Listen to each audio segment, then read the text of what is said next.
얼마 전에 한국기독교교회협의회 NCC 총회가 있었습니다. 거기서 백남은 목사님을 우리 총회장에서 만났고, 그때 저보고 이 인권 예배를 이야기하면서 한번 왔으면 좋겠다 이런 얘기를 하셨어요. 뭐 저야 지나가는 얘기를 들었는데 이걸 기억하고 저보고 오라는 거예요. 그래서 뭐 여러분들을 뵙고 예배 한번 드리는 것도 좋겠다 해서 이렇게 무작정 내려왔습니다. 함께 예배 드리게 돼서 아주 반갑습니다. 오늘이 이제 교회로 말하면 인권주일로 예배를 드리는 날입니다. 여러분이 잘 아시는 대로 우리 인간은 하나님의 형상대로 지음을 받았다는 것입니다. 그래서 하나님의 형상, 이마고 데이, 하나님이 흙으로 사람을 짓고 코에다 생명을 불어넣어서 우리 사람이 되었다. 그 생명을 불어넣은 것이 우리 하나님을 닮게 만든 것입니다. 우리가 얼마든지 인형 같은 걸 만들어서 예쁘게 사람을 만들 수 있습니다. 그러나 우리가 생명을 불어넣을 수 있는 능력이 없습니다. 그래서 만의 힘으로 번듯하게 서 있지만은 그 사람이 아니고 생명이 없는 하나의 그런 보기는 좋아도 아무 쓸모없는 그런 형태입니다. 하나님이 우리에게 자기를 닮았다 하는 것은 무엇인가?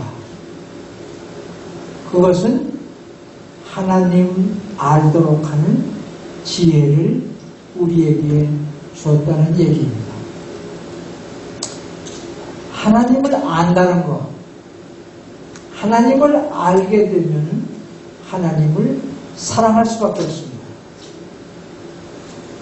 우리가 하나님을 모르기 때문에 하나님을 사랑하지 못하는 것입니다.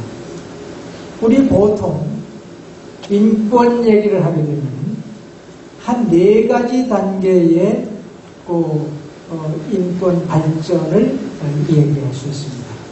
그 첫 단계가 이제 우리가 성경에서 배우는 대로 하나님이 흙으로 지어서 생명을 넣어 우리가 사람이 되었다는 초보적인 개인의 인권을 가지고 태어나는 단계입니다. 그래서 개인이 인권을 갖게 되고 또 개인이 모여서 시민이 되고 시민은 주권을 갖게 됩니다. 이런 정도가 제1단계의 우리 인권의 형편이다 이렇게 말할 수 있겠습니다. 1단계에서는 개인에서 시민으로, 시민에서 사회계급으로 부르주아지로 그 다음에 이 모든 덩어리로 우리가 생활을 하게 되는데, 이런 것들을 잘 인권을 보장시키기 위해 가지고 오늘 우리가 얘기하는 세계 인권의 날, 그래서 누구도 인권은 침해받아서 안 된다 하는 이런 하나의 헌장을 만들어내는데, 이미 마그나 카르타, 권리장정이라는 것을 영국에서 만들어가지고 누구도 개인의 인권, 시민으로서의 주권, 이것은 침범해서 안 된다 하는 것을 마련해 놨습니다. 그 두 번째 단계가 무엇인가? 막스와 엥겔입니다. 소위 공산주의 내지 사회주의를 창시한 막스나 엥겔은 집단, 다수, 개인의 인권도 필요하고 시민의 인권도 필요하지만 다수의 인권, 노동 다수, 빈민 다수, 이 다수의 권리, 그 권리를 보장하는 것이 제2의 단계입니다. 그것은 공복의 선이라고 말할 수 있습니다. 모두가 다 행복하고 모두가 똑같이 일하고 똑같이 분배받고 하는 공복의 선, 그것을 만들어내는 것이 가장 아름다운 인권의 모습이다 해서 막스와 엥겔이 이런 하나의 포뮬라를 만들어냈습니다. 여기서 제일 중요한 게 노조입니다. 노동조합 같은 게 생겨가지고 개인의 그 노동자가 권리를 취해받지 않도록 아주 떼거리로 달라붙어가지고 권리를 주장해 주는 것입니다. 개인의 권리에서 다수의 권익으로 넘어가는 것입니다. 그 다음의 단계는 이제 식민주의다, 제국주의다, 이런 그 하나의 국가가 국가를 지배하는 그런 것으로부터의 자결, 독립, 여기에 이제 권한이 생기는 것입니다. 독립운동, 해방운동, 여기에서는 손문이 말하는 삼민주의처럼 민족 자결, 민족이 나오는 것입니다. 그래서 개인에서, 시민에서, 이 다수의 이 군중에서 이제는 민족이 나오는 것입니다. 민족에는 이제 주권이 나오는 거예요. 그렇게 됐을 때에 이제 네 번째 단계가 들어서게 되는데, 이것은 반인류적인 것, 전쟁이든 폭력이든 대량 학살이든 뭐 이런 것들을 근본적으로 막으려 하는, 이것이 이제 제4단계다 이렇게 말할 수 있습니다. 히로시마나 나가사키의 원자폭탄으로 많은 사람을 한꺼번에 죽이는, 이것은 아니다, 이렇게 돼서는 안 된다 하는데, 이제 반평화, 반생명, 반생태, 이런 것으로부터의 상생, 이렇게 나가는 것이 제4단계의 인권이라 말할 수 있습니다. 21세기는 이제 우리가 21세기를 사는데, 결국 이 지구적인 차원에서 개인도 있고 사회도 있고 노조와 같은 집단도 있고 민족 자결도 있지만, 이제는 온 지구가 하나의 마을로 살아가는 이런 데서는 이제 정의다, 평화다, 생명이다, 뭐 평등이다, 이런 것으로 가치가 형성되는 것입니다.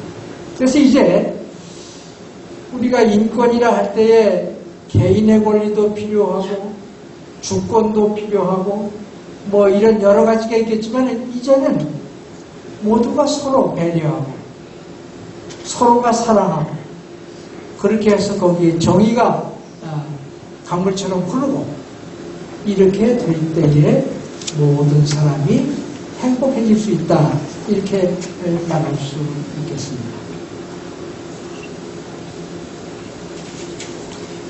그런데 이제 기독교가 북교로 승인을 받으면서 그레코 로만 시대로 들어오는 것입니다. 그래서 기독교가 아주 상당한 권한을 가진 이런 종교가 되었습니다. 그래서 여러분, 십자군과 같은 것, 그 십자가를 떡 내놓고 사람을 마음대로 죽였습니다. 기독교가 하는 짓입니다. 소위 커브는 계약이다. 하나님부터 우리가 이런 권리를 받았다, 나가 죽여라 하는 이 엉터리 없는 이런 신학적인 배경을 바탕으로 해서 사람을 죽인 것입니다. 거기는 인권도 보장이 안 되고 또 떳떳하게 죽이고, 이런 잘못을 교회가 저질렀습니다. 그래서 이와 같은 교회의 잘못을 어떻게 우리가 회개할 수 있는가, 어떻게 우리가 마음을 돌려서 하나님께로 돌아갈 수 있는가 하는 것이 우리 인권을 제대로 파악하는 것 중에 하나입니다. 그래서 개약에서부터 예수의 시대로 은혜, 하나님의 그리스도의 십자가의 보혈의 은혜, 은총으로 인해서 우리는 모든 것을 사람을 바꿔낼 수 있다 하는 것입니다. 사람이 어릴 때 버릇이 70살을 가져가고 사람을 바뀌기가 참 어렵습니다. 그 바뀌려고 하면은 그것은 사랑밖에 없습니다. 사랑이 사람을 바꾸고 사람이 세상을 바꾸는 것입니다. 그렇게 하려고 하면 결국 우리 기독교에서 말하는 우리 예수 그리스도의 사랑이 얼마나 큰가, 하나님이 인간의 몸으로 왔다고 하는 이 크리스마스 계절을 맞이하는 데 하나님이 사람이 되었다는 사건, 성육신의 사건, 그 사건으로 인해서 이제 계약 시대가 아니라 은총의 시대로 우리가 들어갔기 때문에 은총을 입은 우리는 이제 남을 사랑하고 남을 배려하고 남을 용서하고 하는 이것이 인권의 시작이다, 이렇게 말할 수 있겠습니다. 이제 WCC 총회가 내년 10월에 한국에서 열리게 됩니다. WCC에 대한 오해도 많고 하지만 WCC는 기본적으로 세 가지 프로그램을 하고 있습니다. 하나는 일치운동을 하고 있고, 하나는 선교운동을 하고 있고, 하나는 봉사, 디아코니아 운동을 하고 있습니다. 갈라진 교회는 일치적으로 몰아가고, 또 이 세상을 딱 끝까지 이르러서 하나님의 말씀을 증거하는 선교를 하고, 그 다음에 이웃을 내 몸과 같이 사랑하는 이 봉사, 이 세 덩어리가 WCC가 창설부터 지금까지 하고 있는 일입니다. 한국에서 열리게 되는 이 WCC를 맞이하면서 WCC가 인권을 위해서 얼마나 많은 일을 했는가 하는 예를 하나 들어보겠습니다. 68년 웁살라에서 WCC 총회가 열렸습니다. 온 보라 만물을 내가 새롭게 하리라 하는, 만물을 새롭게 라고 하는 주제를 가지고 웁살라에서 지금 열리게 된 것입니다. 근데 그때 강사가 누구냐? 마틴 루터 킹 주니어였습니다. 근데 마틴 루터 킹 주니어가 지금 강사로 오게 되어 있는데 풍탄에 맞아 죽었습니다. 그러고 나니까 만물을 새롭게 하는 것도 중요하지만 우리 인간이 새로워져야 되겠다 하는 이런 생각을 가지고 WCC가 PCR, 이 인종주의와 투쟁하는 프로그램을 WCC 안에 만들게 되었습니다. 그래서 온 교회가 헌금을 해가지고 어떻게 해서라도 인종주의를 막아야 되겠다. 마틴 루터 킹 주니어가 흑인 아닙니까? 그 당시 남아프리카, 사우스 아프리카는 백인은 아주 조그만한 퍼센테이지인데 전 흑인은 백인이 지배하고 있는 것입니다. 그래서 넬슨 만델라가 지금 감옥 가 있습니다.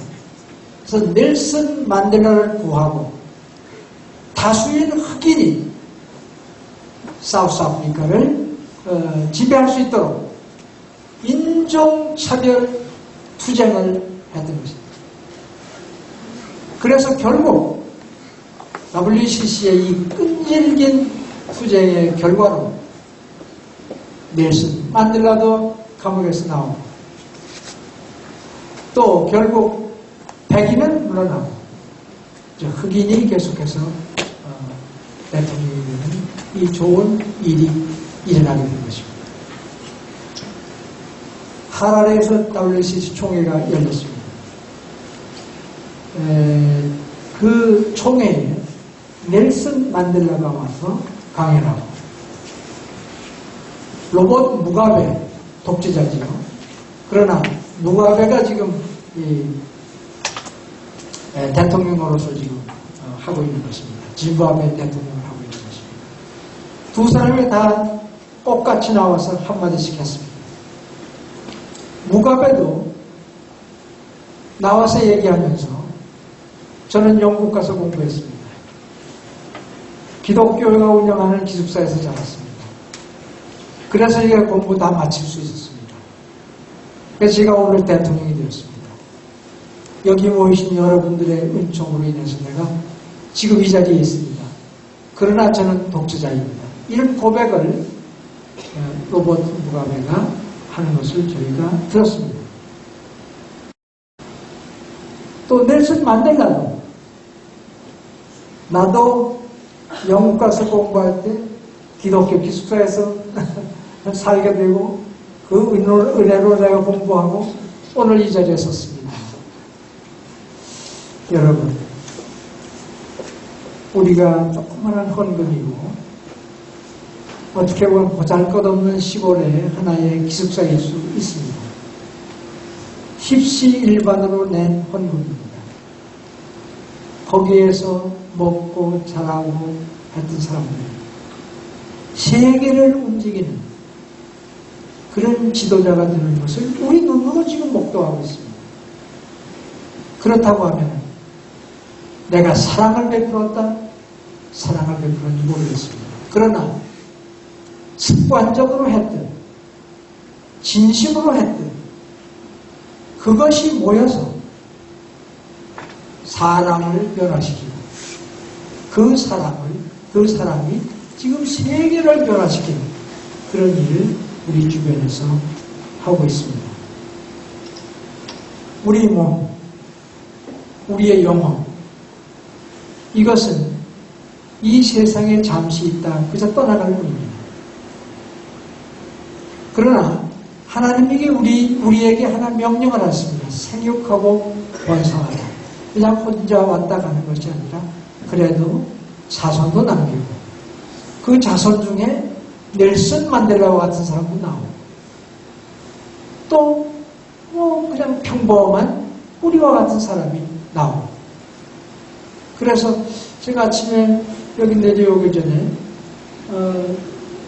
신경림 씨의 시를 한 구절 읽고 내려왔습니다. 낙타라는 것입니다. 나는 다시 태어나면 낙타가 되고 싶다. 큰 모래밭, 아무것도 없는 모래밭을 걸리고 싶다. 그러고 죽어서 돌아올 때는 내 등에다가 세상에서 가장 어렵고 가장 힘 없이 살았던 그 사람을 내 낙타 등에 태우고 돌아오고 싶다. 그런 거 아니겠습니까? 우리가 아무것도 하는 것 같지 않지만 우리는 엄청난 일을 지금 하고 있는 것입니다. 남이 알아주든 알아주지 않든 우리가 살아서 하루하루 쌓는 기독교로 말하면 하나의 사랑의 실천이 불교로 말하면 적선이 엄청난 세상을 바꿔놓는 동력으로 지금 움직이고 있다는 사실입니다. 그것은 우리 눈에 보이기도 하고 보이지 않기도 합니다. 그러므로 우리는 남이 보든 안 보든 빵을 강물에 던지듯이 계속 우리는 이 꾸준히 하다 보면 그로 인해서 혜택을 받는 사람이 생긴다 이런 얘기입니다. 한정적인 삶을 살다가 우리가 가게 될 텐데 하나님을 사랑하느냐 나 자신만을 사랑하느냐에 문제가 달려 있습니다. 나 자신만 사랑하는 사람은 글쎄 개인이 잘 먹고 잘 살지 그뿐입니다. 잘못하다가 저 악덕 기업인이다 소리도 들을 수 있고 그놈 아주 나쁜 놈이다 이런 얘기나 들을 수 있기 쉽습니다. 그러나 하나님을 사랑하는 그 사랑의 그 불길이 마치 누룩처럼 계속 늘어난다는 사실을 우리는 알아야 하겠습니다. 만약에 우리가 하나님을 아직도 덜 사랑한다고 하면 마음을 돌려서 적극적으로 하나님을 사랑하는 그쪽으로 돌아서야 되겠습니다. 여러분 팔레스타인에서 무슨 일이 생기는지 아시고 계십니다. 영국이 팔레스타인 지방을 오랫동안 지배를 했습니다. 그러다 이제 제2차 대전이 딱 끝나고 나니까 영국이 미국과 손을 잡고 이스라엘이라고 하는 나라를 거기다 딱 세워버렸어요. 팔레스타인 지역은 영국이 지배한 그런 식민지인데 식민지를 넘겨주면서 거기에다가 이스라엘을 딱 세운 겁니다. 그래 이스라엘 사람은 괜찮은데 나머지 팔레스타인 사람들은 나라가 없는 사람들로 남게 되었습니다. 지금까지 나라가 없는 사람들입니다. 여러분 생각해 보십시오. 나라가 없으면 외교가 안 됩니다.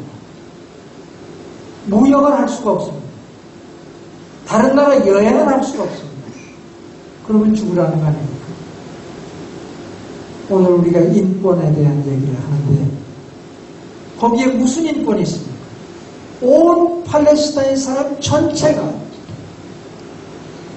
인권이라고 찾아볼 수 없습니다. 기업이 있을 수가 없습니다. 그래서 그 사람들이 살아가는 것은 팔레스타인 사람들이 해외에 나와가지고 남아있는 친척들에게 보내는 그 돈으로 그럭저럭 살아가는 것입니다.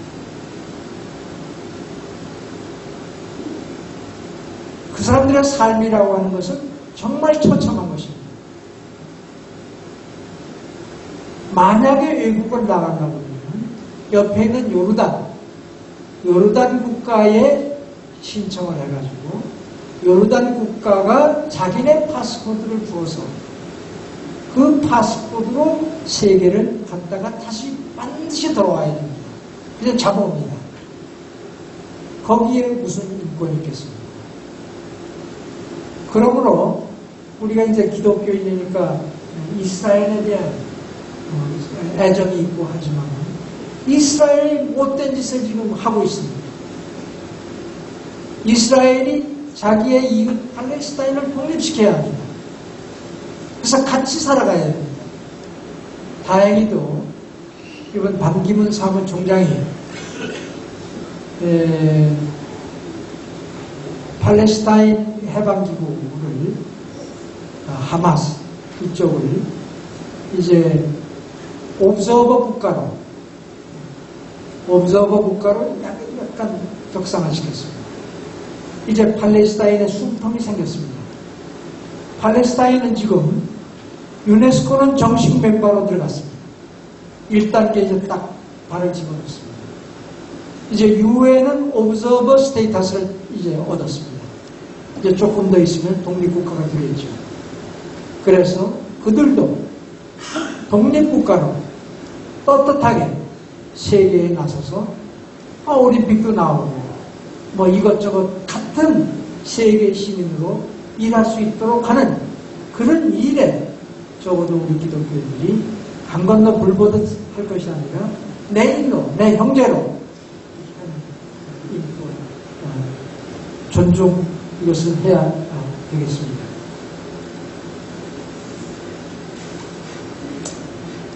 오늘 성경 말씀은 하나님을 사랑하고 이웃을 사랑하는 것입니다. 사랑 안 했을 때의 결과는 마태복음 25장 34절 이하에 딱 되어 있습니다. 오른쪽에는 양이 있고 왼쪽에는 지금 염소로 딱 갈라집니다. 무서운 지금 심판이 우리를 기다리고 있습니다. 딱 갈라세우는데 조건이 있습니다.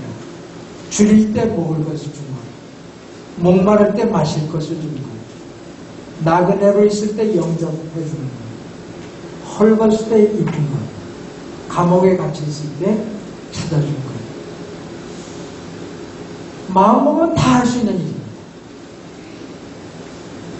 근데 우리가 정말로 이웃에게 줄일 때 먹을 것을 주고 있는가? 목마를 때 마실 걸 주고 있는가? 나그네로 있을 때 정말로 받아들이는가? 헐벗을 때 입을 것 주는가? 감옥 간 사람 찾아보는가? 예라고 대답하기 선뜻 어렵습니다. 그러면 우리 신세가 양쪽이 될까 염소 쪽이 될까 걱정해야 되겠습니다. 내 형제 중에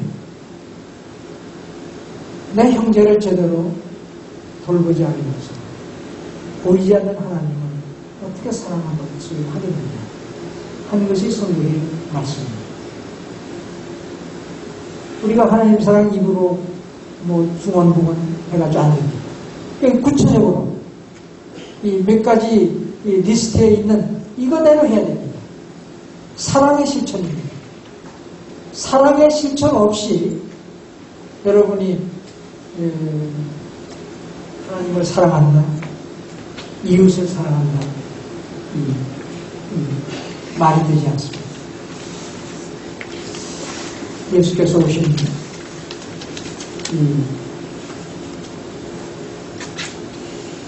성탄 기간에 우리가 한번 깊숙이 생각해 봐야 할 것 같습니다. 줄이고 목마르고 모든 이것은 인간의 현장입니다. 인간들이 사는 바로 그 시장이면 시장, 학교면 학교, 거리면 거리, 거기 현장이 바로 배고픈 사람이 있는 곳이고 굶주린 사람, 목마른 사람, 헐벗은 사람이 있는 것입니다. 그것을 우리가 뻔히 그 현장에 있으면서 외면하고 있는 것입니다. 그래서 현장에 신음하는 소리를 들어야 됩니다. 그들을 우리 눈으로 직접 봐야 되겠고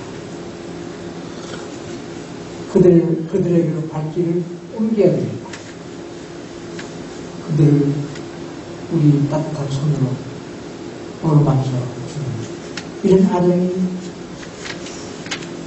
필요하다고 합니다. 여러분이 잘 아시는 피에르 신부가 있습니다. 아주 부잣집에서 태어난 훌륭한 사람이었습니다. 그러나 자기는 유산을 다 포기하고 신부가 되었습니다. 명석한 사람이 재산도 다 포기하고 이제 신부가 된 것입니다.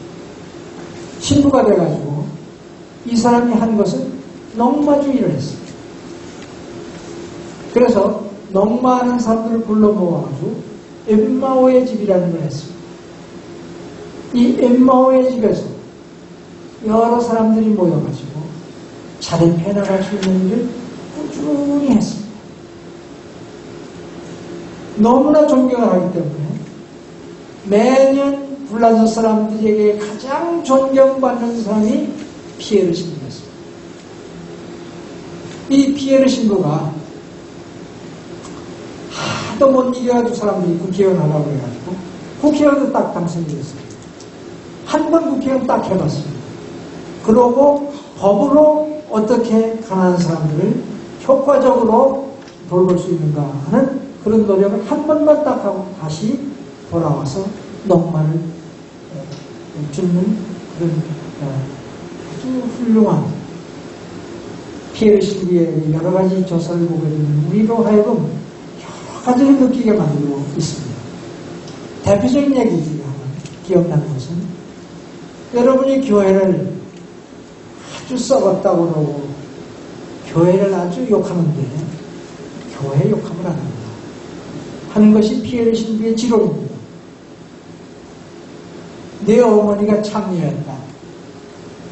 근데 내가 잘났다고 해서 네 어머니 창녀라고 동네방네 떠들 수 있겠느냐. 교회가 썩은 것 같아요. 그거 잘못됐다고 이렇게 떠들 게 아니라 조용히 교회가 교회대로 그렇게 하는 것이 크리스찬의 할 일이다 하는 것이 피에르 신부가 교회를 놓고 하는 얘기였습니다.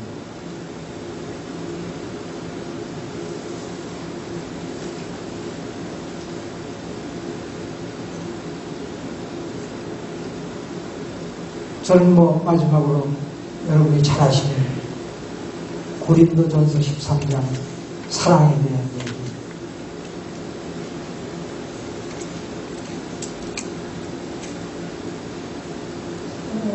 사랑은 하나님을 알게 하는 지혜의 근원입니다. 사랑이 없으면 지혜가 생기지 않고 지혜가 없으면 하나님을 볼 수가 없습니다. 그 사랑은 모든 것을 덮어주기 때문입니다. 모든 것을 믿게 해주기 때문입니다. 모든 것을 바라게 해줍니다. 모든 것을 견디게 해줍니다. 이것이 힘의 근원입니다. 삶의 원동력이기 때문입니다. 그렇다고 하면 우리가 자기의 목숨을 바쳐서 남의 생명을 구할 만큼 헛거리 나가는 사랑을 할 수 있겠는가? 저는 못할지라도 우리 주변에 이런 사람이 종종 나타나고 있습니다.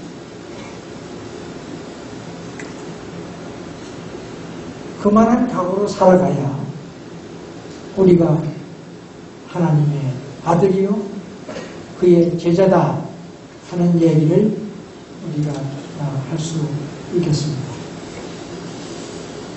프랑스 작가 중에 장지오노라고 하는 사람이 있습니다. 나무를 심은 사람들이다 하는 조그마한 책을 이 사람이 썼습니다. 단 한 사람의 외로운 노력이 프로방스라고 하는 커다란 황무지를 거대한 숲으로 바뀌게 만든 그것은 늙은 양치기 한 사람이 했다는 것입니다. 프로방스에 쓸모없는 그 땅은 양치기 할아버지가 매번 나무를 심어서 거기에 새들이 오고 거기에 꽃이 피고 거기에 동물이 다시 오고 그래서 환경을 완전히 바꿔놓은 프로방스 뒤에는 양치기 할아버지가 있었다는 것입니다. 마찬가지로 자연을 사랑하든 이웃을 사랑하든 하나님을 사랑하든 이 모든 문명, 썩어져가는 죽어가는 문명을 바꾸는 이 양치기 할아버지 이와 같은 역할을 할 때 우리는 전주가 바뀔 것이고 한국이 바뀔 것이고 세계가 바뀔 것이다. 이렇게 생각합니다.